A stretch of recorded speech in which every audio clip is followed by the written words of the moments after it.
British Bangladesh chamber of commerce and ইন্ডাস্ট্রিজের north west রিজিয়নের annual business dinner অনুষ্ঠিত হয়েছে ম্যানচেস্টারের ডাবলট্রি হিলটন হোটেলে।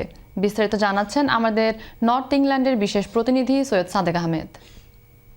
British Bangladesh chamber of commerce and ইন্ডাস্ট্রিজের নর্থ ওয়েস্ট রিজিয়নের অ্যানুয়াল বিজনেস ডিনার ও অ্যাওয়ার্ড সেরেমনি অনুষ্ঠিত হয়েছে ম্যানচেস্টারের ডাবলট্রি হিলটন হোটেলে।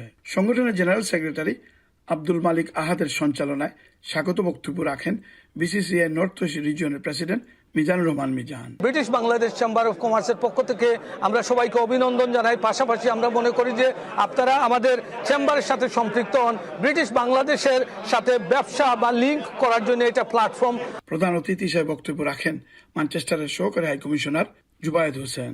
It's a nice opportunity for networking, knowing each other, and also as Western High Commissioner, it's my opportunity to encourage our British Bangladeshi businessmen to import more from Bangladesh and also to invest in Bangladesh. বিশেষ অতিথির বক্তব্য রাখেন greater ম্যানচেস্টারের high sheriff mark লেলিয়ান ও টেমসাইড কাউন্সিলের civic mayor councillor শিবলি আলম।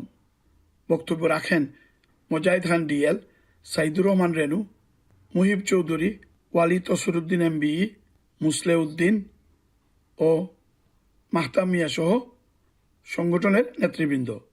এরকম গালা ডিনারের মাধ্যমে বাংলাদেশি ব্যবসায়ীদের একে অপরের সাথে সংযোগ স্থাপন করা অন্যতম কারণ বলে জানিয়েছেন আয়োজকরা। অনুষ্ঠানের শেষ পর্যায়ে M A হামিদকে life time achievement award প্রদান করা হয় এবং 3টি প্রতিষ্ঠানকেও অ্যাওয়ার্ড প্রদান করা হয়। Syed Sadek Ahmed, channel S news, Manchester.